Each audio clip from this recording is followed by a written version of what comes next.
In this video, it is Element ECTO versus Redcat Ascent. Which one is the best performing, ready-to-run crawler that you can get? If you're new to the channel, welcome. My name is Troy. This is Roadside RC. You'll tend to find me crawling or bashing or racing or drifting, plus doing product review videos and how-tos.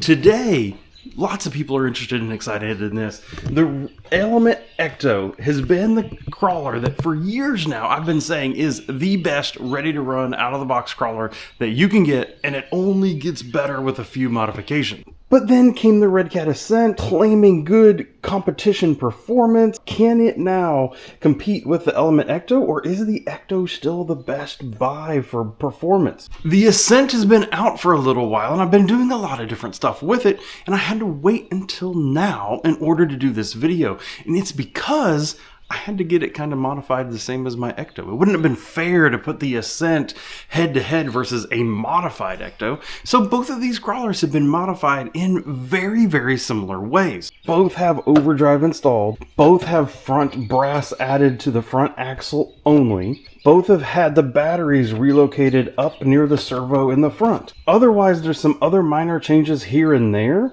but really at the end of the day, those are the major modifications that have been done to both trucks in order to make this equal. Tires in the rock crawling world is a huge thing. So what we're going to do is we're going to use the same tire on both vehicles as we go out there to test it. And then that way we know if we're actually testing the tire or if we're actually testing the chassis. But before we get started with that, let's look at a few things here on the workbench first to see what the comparison and differences are. The first thing that you have to look at with these vehicles, of course, is the purchase price.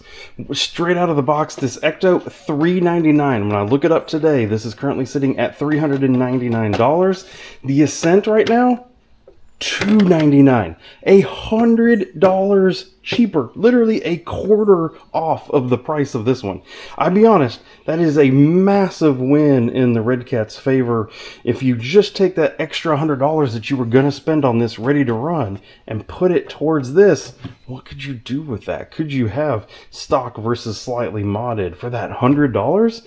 So honestly, it's a really big deal, the price point. That's the first thing that we had to note. Next up is the weight of the vehicle. The weight balance front and rear is very important, plus the total weight.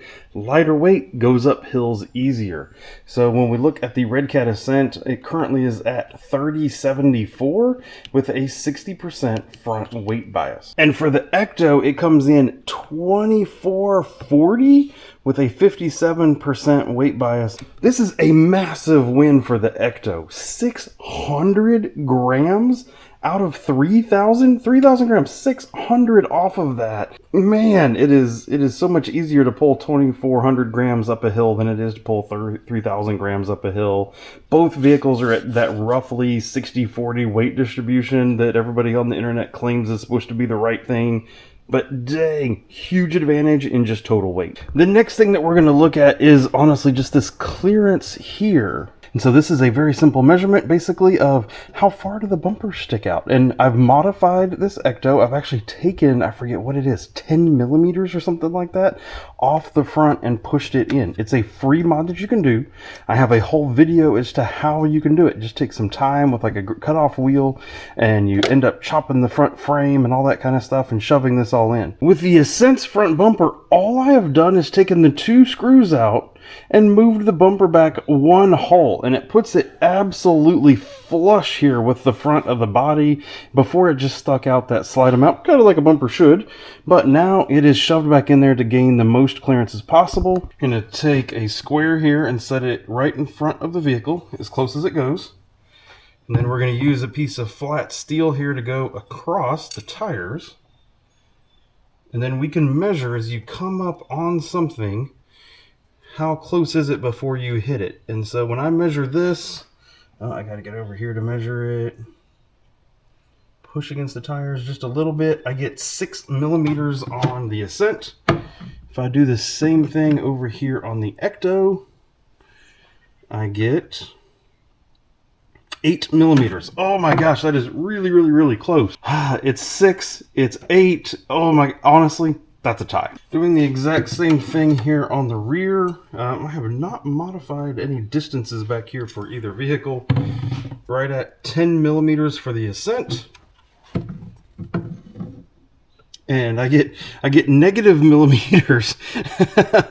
I get negative 10 millimeters for the ECTO. Clear win there. The rear tires actually do physically stick 10 millimeters out past the rear bumper. On the ECTO, it's 10 millimeters in, so we'll have to give the nod there clearly to the ECTO. While I have the truck sitting here, other thing I want you to note, wheelbase here.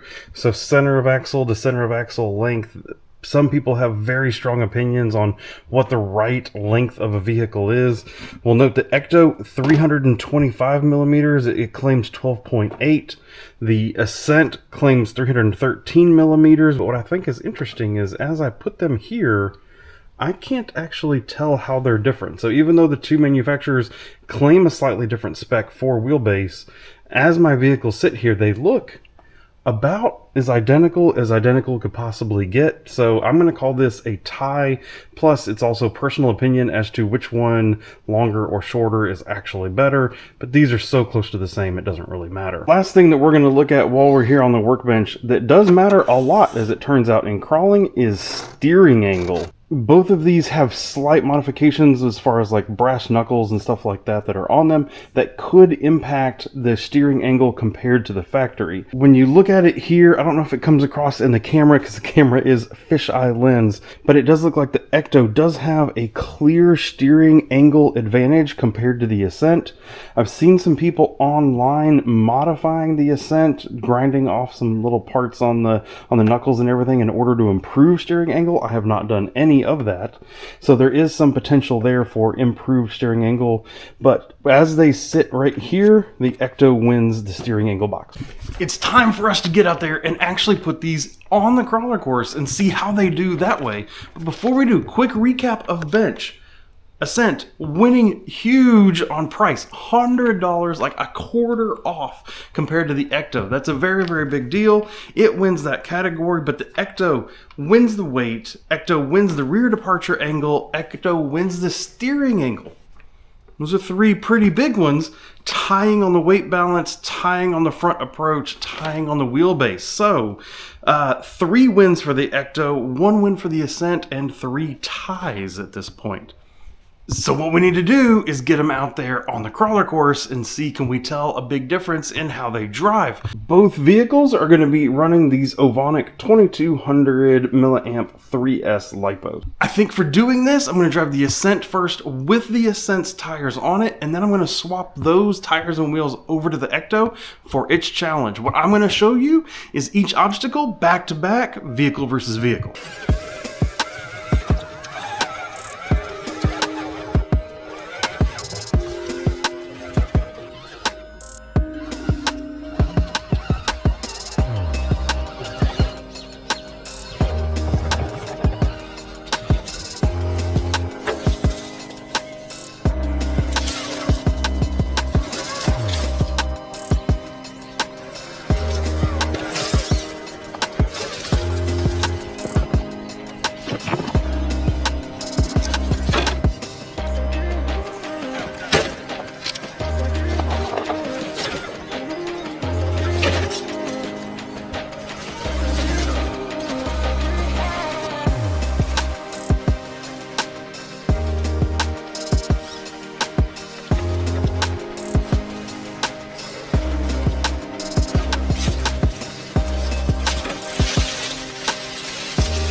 from the test drive. I haven't even swapped the wheels over or anything. All I've done, literally pulled the battery out. What are my initial thoughts? At the end of the day, you can't go wrong with either one of these. You can get nitpicky about a few things, but at the core of it, if you are considering buying a ready-to-run RC crawler, these two are literally the two best that you can choose from. Let's get nitpicky with it a little bit. We saw the results from the workbench. Workbench, tail of the tape, if you will. ECTO, slightly edges. On the crawler course, I think it really depends on exactly how and where you will be driving. What I noticed, driving them back to back, is that when the going got craggy, when it got big bouldery, when it got sharp points sticking up, the Ascent truly shined with those portal axles that it has. Whereas the ECTO does not have those. Straight axle only. Clearly the ECTO, much lower ground clearance. So taking that into consideration, if you are going to be in a more, let's call it natural environment, big rocks, you're going to be out there adventuring, the price difference and the extra clearance you get with those portal axles on the Ascent, I think it really, really makes the decision. If you are going to go instead full comp style, and you're going to be on big, round, smooth rocks, and you're doing stuff along those lines, maybe you want the ECTO, right? And so I think it really comes down to exactly where and how you're going to drive it. $100 price difference is not lost on me, and maybe I'm harping on that too much, but I know so many folks out there are trying to get into the RC hobby as cheap as possible. A quarter off the price is a massive difference. So I think that really means a lot for some folks. And if you can then spend that $100 instead on some upgrades and stuff for it, might make it a pretty obvious choice. But I continue to say that I love the ECTO, and you really can't go wrong with either one of them. I think both of these are going to be mainstays in my fleet. I hope you found it useful. If you did, let me know down in the comments. Let me know any other questions you have or other things that maybe I didn't hit in this video. Let me know down below and I'll be happy to answer them in those comments. If you want to see anything else I've done with general crawling, or maybe I'll put a playlist over here for the Ascent and the modifications that I've done to the Ascent, and maybe even the ECTO, that'll be over here to your right. Hope to see you in one of those videos. Thank you and goodbye.